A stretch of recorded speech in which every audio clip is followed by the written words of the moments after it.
What's up, y'all? It's your girl J. Renee with Hip Hop Humanism and Prison Riot Radio. I hope that you're doing well. Today, we got another brother that we're going to talk to about under our Sentence Too Young um, installation. This brother goes by Christian, okay? So we're going to talk to him and about his experiences and see what we can build from that. Let's jump right in there. All right, how you doing, bro? I'm doing good. Thank you for asking. All right, thank you for coming to holler at us this evening. I want to give you an opportunity to introduce yourself. So, tell the people a little bit about yourself and where you're from. Okay.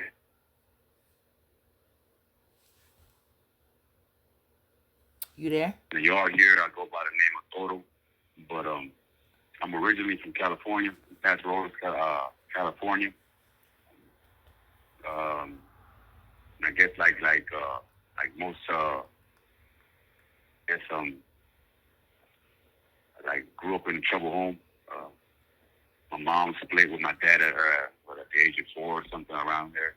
And since she had to work 2 jobs in California, she found out that over here in the state of North Carolina, she can have the cost of living was cheaper and there was more job opportunities. So in '98, if I'm not mistaken, she we packed everything and came and got on the ground on a Greyhound and came to North Carolina. Okay. So I know you currently locked up here. You currently locked up in North Carolina. How long or what age did you get incarcerated? At the age of 18. Okay. How old are you now? Excuse me? How old are you? I'm 34. Okay.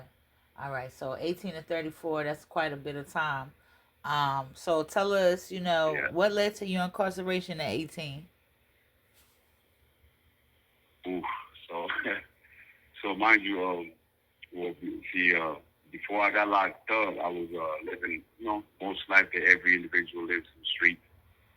Me, I was an active gang member in the neighborhood over here. So bringing the type of mentality, mind you, because I never really claimed a certain place my home legit because I kept bouncing back and forth from here to the west and back and forth. So I never really had a stable house. So anyway, so I brought the mentality, the West Coast mentality over here to North Carolina, and eventually it just caught up with me, and I got locked up, ended up catching a murder charge, and yeah, so for the first couple of years of my incarcerations, I'm gonna say like the first 8 years or so, I lived my life, doing the normal things that people do in prison, just segregated from the rest of the population, just being my people, meaning the Hispanic people, and so, the normal things that happen in prison. Yeah. However, it was for me it was kind of bothering because even though I did that for the first couple of years, it didn't take long. Like I'm gonna say, like the first week that I came into the state, not county, but state. I was in a place called Bird Key at the time, and it only took a week before I had to go in my cell, and I'm gonna be genuine. I'm gonna be honest. I gotta be honest.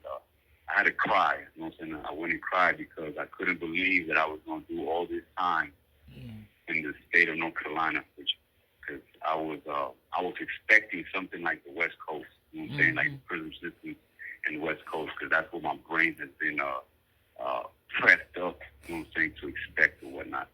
So when I came into these facilities over here, I was like disappointed, disgusted, and yeah, I was just, it's crazy. I was just disappointed.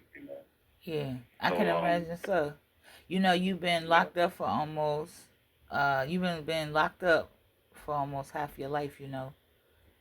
Um, a lot can change in that amount of time. So, what are some of the things that you got going on now? Like, what you been up to? Okay, so right now, Well, as of right now, I'm working on uh, actively involved with the population, trying to uh, get the youth and the people who are like active, I guess what you would call active gang members here, Uh-huh. to like reconsider their ways. So the ways that I will do that, I go through this thing called light reflection, Mhm. and I'm also like a facilitator, Okay. and I like it's like a platform where you can help mentor those who actually are seeking help. So that's what, as of that, that's what I do. I spend my time as a teacher's assistant at the seminary program they got right here. And apart from that, I just take little courses or little programs like creative writing class and father accountability. Anything that keeps me away from self pity or condemnation. Um, Yeah. but mind you, like I said, it took a minute to get here. It took a minute to get here, break free from my old ways. But Mhm. that's what I spend my time doing. Okay. How long did they how much time did they say you have to This call serve? is from a North Carolina correctional facility. How much time did they What give was you? that? I asked how much time did they give you? They gave me a life without the possibility of parole. Yeah. Life without the possibility of Yeah. parole is a hell of a sentence, especially for someone so young. You know what I mean? I know. I'm sure. Have you heard about the science and the different laws that are passing about just the mind frame of what they consider somebody that's more understanding of their surroundings? Have you heard anything about it? No, yeah. I have actually I've came across a couple individuals, me and my homeboys, they're right here with me right now. Mm-hmm. And they have they told me about it as far as like you said, the science behind the maturity of the brain behind development, Yeah. how it doesn't develop until the age of 25 and whatnot. And it's so true. Like it's so true because at the age that I caught, the time that I caught, like I had so much that I was trying to figure out and I couldn't figure out, and I was on a like self-destructive state of mind. You know what I Yeah. mean? Little did I know I was going through major mental health issues type deals and depression and whatnot. Yeah. Um, but yes, I've heard of it. So what was that? Yeah, I was going to ask you, just within yourself, how can you, what have you seen in yourself as far as growth and maturity and just the way that you like think and just try to problem solve? Have you seen any type of changes from Oh, 18 to now? oh yeah, major changes. As to that, back then, when I first started, even before that, I said even when I first started bidding, I was antisocial. I didn't speak. I didn't have social skills. I didn't speak. Like I would turn down certain opportunities that would like push me to a Mm-hmm. road of betterment, even classes or whatever. Mm-hmm. Like just for many things that I was struggling with. So now that I was able to break free from them and accept the challenge and trying to seek help, instead of just beat myself down. Oh man, I like now I just speak to everybody and anybody and can communicate with everybody and anybody and just Yeah. can bond and deal with just pretty much anybody. Uh, and not only that, but also get to like I know how to express my like you talk about expressing your feelings, something that men don't really do, right? Like I do that with no hesitation because I find healing behind it. You know what I'm saying? Like I feel like everybody on the inside is crying to be heard. So shoot, I cry, I speak. You know what I mean? I Yeah. I let it out. Yeah. You know? Yeah. It's a good way to cleanse the soul. You know what I mean? Most definitely. You definitely want to keep that. You don't want to keep that stuff bottled up because they said pressure busts pipes, right? And it's a true statement in a lot of the ways, for real. So Yeah. I'm glad that you've been able to find you some positive outlets and stuff like that. We don't have too much time, so let me ask you this: is there anything that we didn't get to discuss that you feel that people should know?